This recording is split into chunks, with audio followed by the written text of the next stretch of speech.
sing.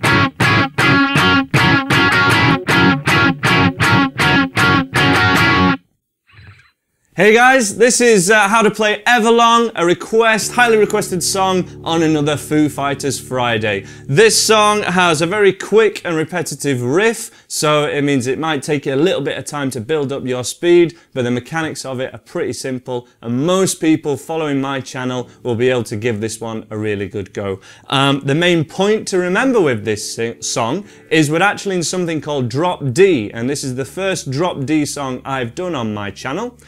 So this is where we take the thickest E string and tune it down by turning the tuning peg to a D note. So it's down a whole tone, and this opens up the possibility of playing this song and this riff, but also heaps of other drop D riffs, which I'm sure I'll be covering in the future.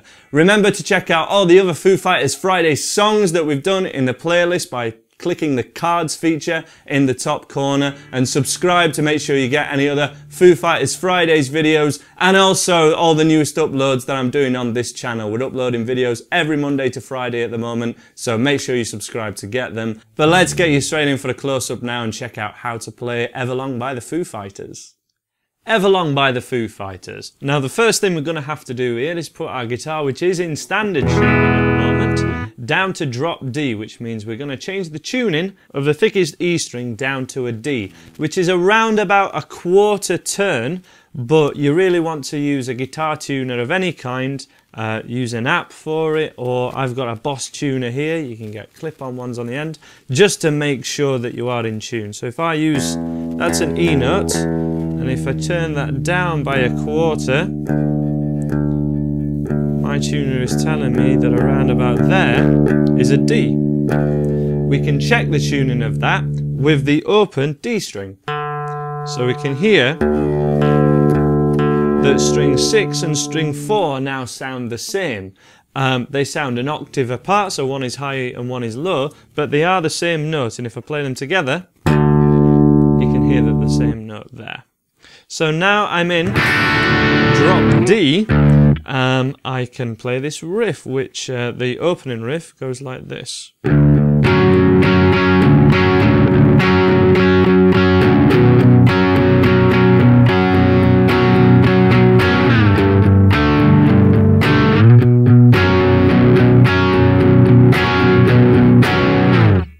Now this riff I'm going to split into two sections. We're going to start it off with a certain strumming pattern and then change it. So the first chord, we play the open D string now, the string 6. We put your first finger at fret 9 on string 5, just here. And then we want to put our little finger on the 11th fret of the 4th string. So that's on the D string. So we have 1, and then 2, like this. And we're not going to play any of the other strings for the riff itself, so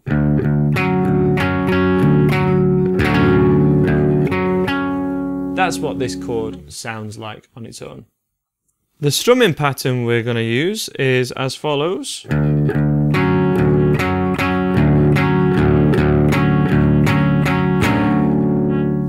So we play the thicker string twice, and then we play all 3 of the thicker strings, and then we go back to the thicker string, and you're trying to think about this.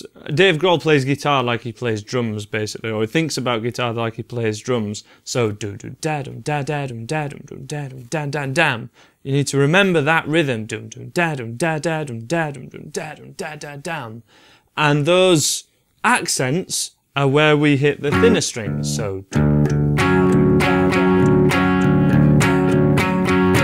the way he describes it, he thinks about the thickest string as a kick drum, and he thinks of the thinner strings, or these thinner strings in this chord here, as the snare or the hi-hat or anything.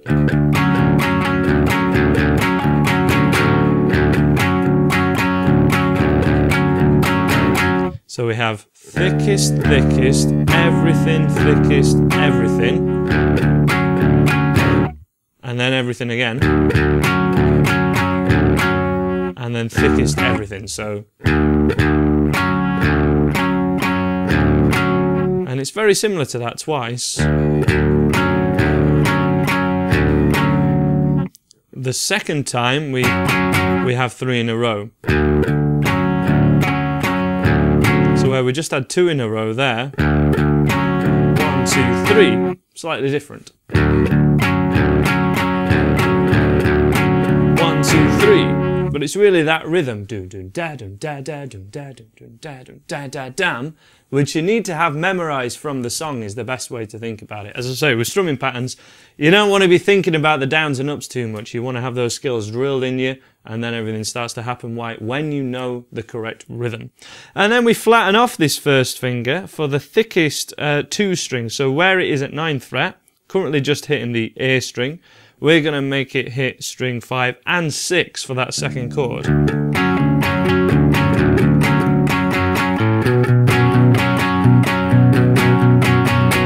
Okay, and that's where that strumming pattern ends, so we need to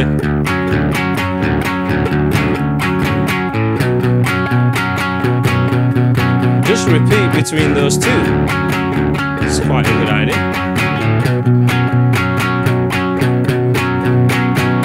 And then there's a different strumming pattern for the last 2 chords, which is this one itself, but first of all we want to move it down, all proportionate to the 5th fret. First finger at 5th fret, little finger at 7th fret, and they're on the same strings as well. And here it's a much simpler pattern. 1, 2, 3, 4, 1, 2, 3, 4. And then we slide back up. And that's just accenting, again thinking like a drummer, where the snare would hit. 1, 2, 3, 4, 2, 3, 4.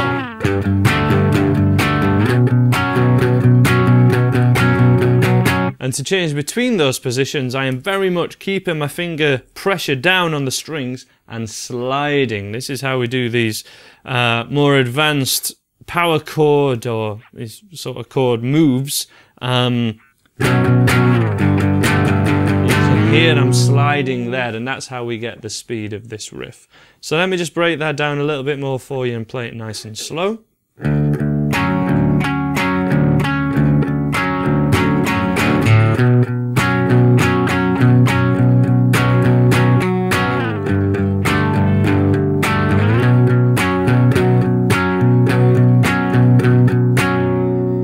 Okay, so bars wise, 1, 2, 3, 4, 1, 2, 3, 4. 2 bars of that first chord, 1 of this one, 1, and then 2 of this one. Another bar, 1, and then 2. Nice and slow one last time.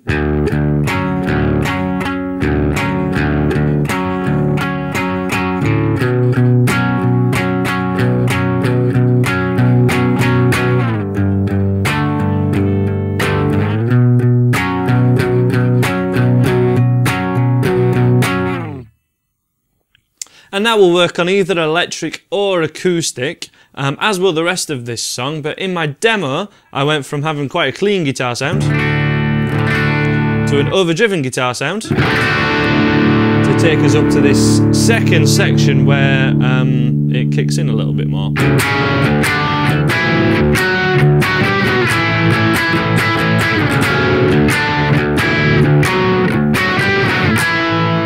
Here I'm employing an octave technique. So an octave is like we had before, where we had the open D string and then we tuned the thickest E string down to that same note, but it was 12 notes apart, which is an octave. So we have low, high, same pitch, but then an octave apart. And we play that kind of like we play a power chord, but in this case we're doing it on string 5 and 3, and when we have a power chord, it's where your first and the little finger is the octave. So if we were playing a power chord at the 4th fret from the 5th string, we'd be making this shape.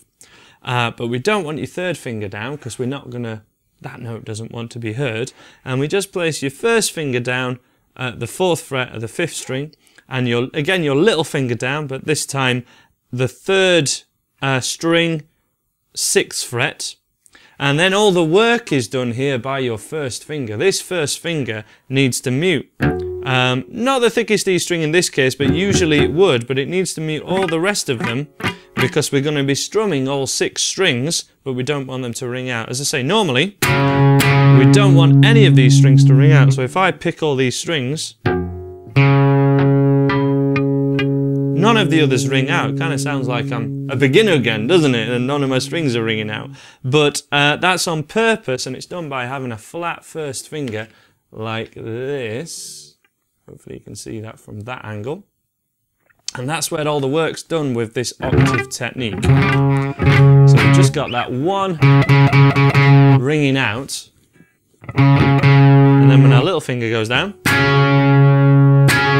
we can learn this little riff. We can keep the thickest D string, string 6, ringing out throughout all this. Okay, but if we don't, and you're using that one more for the muting, we can hear exactly what notes we're ringing out. And it's best to just keep an eye on your first finger when you're doing this octave technique, and make sure that your little finger always just is 2 frets above, so they move together, and then they'll always be an octave apart in this case. And we start off with your first finger at 4th fret, then it goes to 5th, and you hit all the dots, so 7th, and then 9. One more time from 4, so 4th fret first finger, and your little fingers again in the gap. 5th fret, 7th fret, 9th fret, and then 9, 10, 9. 9, 10, 9. And we're doing that without lifting your fingers off, we're just sliding.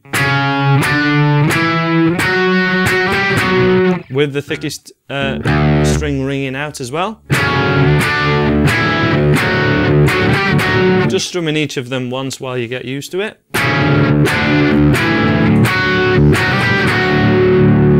And then that final chord, you can, when in drop D, just hit power chords with a flat first finger, but to keep your little finger in check and also to make the chord sound a bit brighter, we're just going to keep that octave idea going. Okay, so we're going to have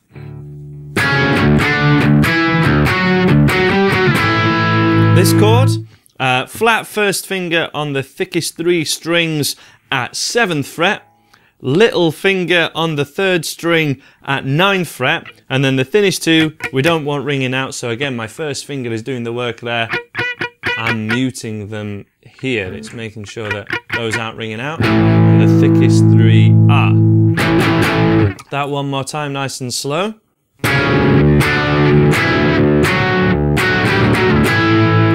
And I wonder, as I sing along with you. And then we're on the chorus, which we have 3 chords to start off with. 1, which is the same shape as this shape we're going to use for all the 3 chords at 5th, 7th and 9th fret. So we move this one up 2 frets. This is the start of the chorus, which just as a demo will go.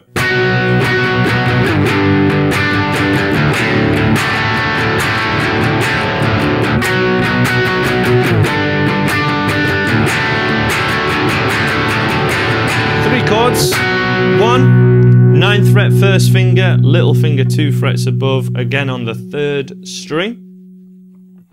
Slide it down to first finger at 5th fret, little finger at 7th fret on the 3rd string. And then we've got an open D chord,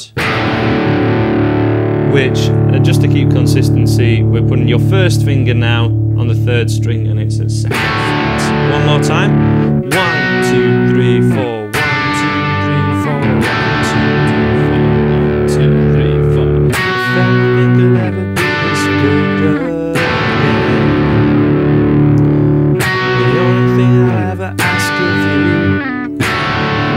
'Promise not to stop one more chord, which is 7th fret. When I say when, and that's 5th fret. So the chorus is 1st finger. You can even do a flat 1st finger if you want to make it really easy. 9, 5, 9, 5.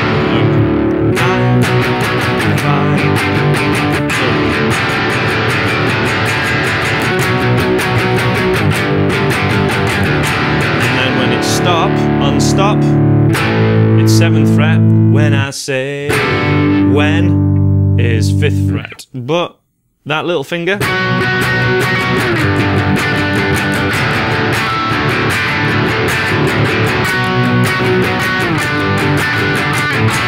really brightens things up and makes it sound exactly like the record. So the strumming on that chorus part, and if you get the strumming for this bit, it will have a knock-on effect to get the feel of the rest of the song as well. It will make the intro better and everything.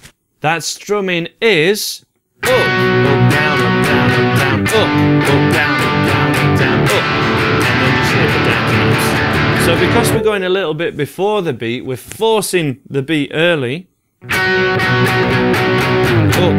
down, down, down. Okay? Up, up, down, down, down. Up, up, down, down, down. Up, down, down. And then we do that for twice as long on the D.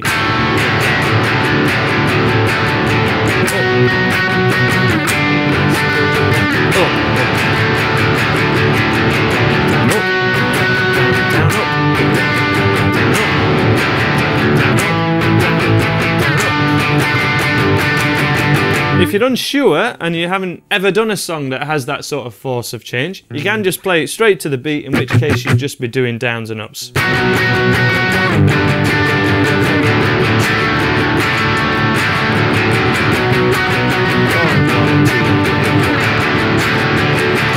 what this lacks is that push forward. It's like a pull forward, I guess.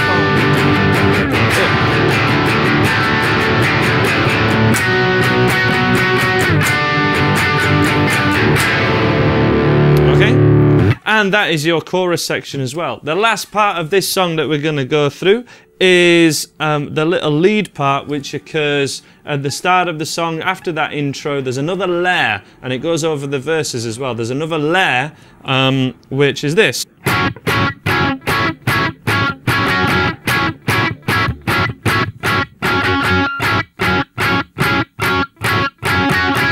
Here we're using a flat 1st finger to cover fret 9 at the 5th string.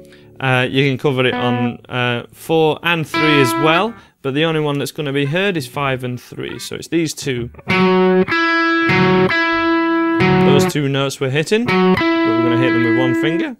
And then your 3rd finger, or your little finger, but I'd use my 3rd on this particular one.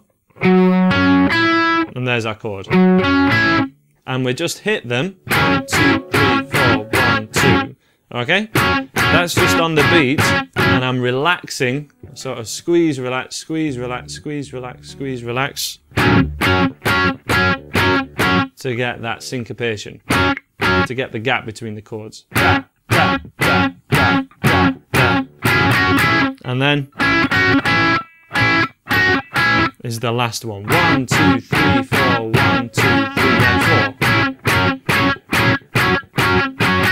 If you find that grip a little bit hard, the melody's only on the thinner 2 strings. You don't really need a flat 1st finger, you could just do this.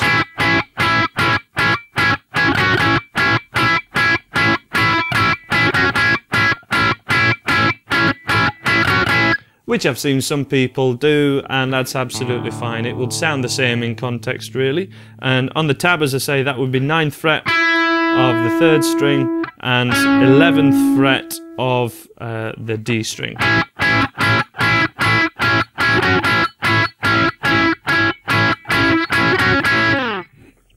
So just to finish off this lesson, let's have a bit of a jam of that riff at the start, because this bit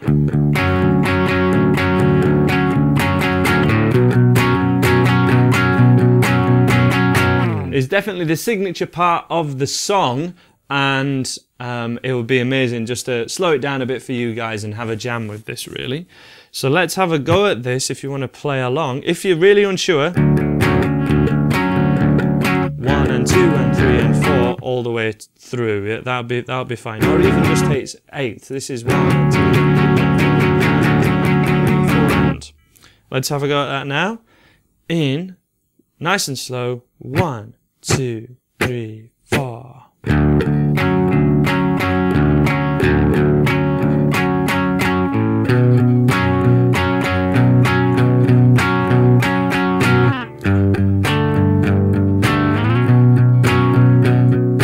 And again last time.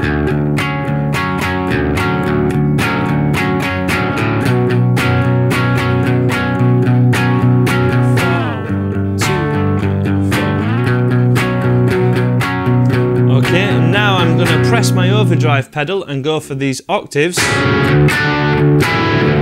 That's the part I'm going for now. In 1, 2, 3, 4.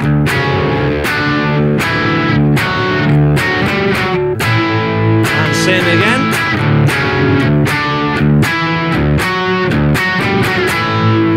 Last time, but we end on the chorus, which is exactly where you are now. Just flatten off your first finger at 9th fret. 3, 2, 0, okay? In 1, 2, 3, 4. 2, 3, 4,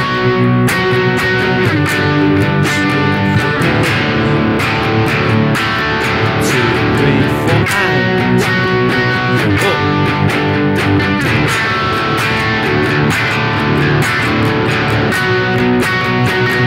Same chords, but we add 7th frets.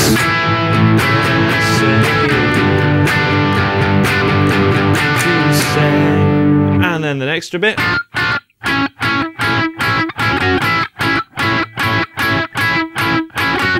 Also happens in this song. So that's how to play Everlong by the Foo Fighters. Do check out the playlist in the top corner of all the other Foo Fighters songs I've already uploaded to this channel, and be sure to check out any other ones on the Fridays uploads on this channel. But I am uploading lessons every Monday, Tuesday, Wednesday, Thursday, Friday at the moment, every weekday. So you'll get those lessons if you subscribe by clicking the links below, and I will see you in one of those future lessons. Take care of yourselves and bye for now.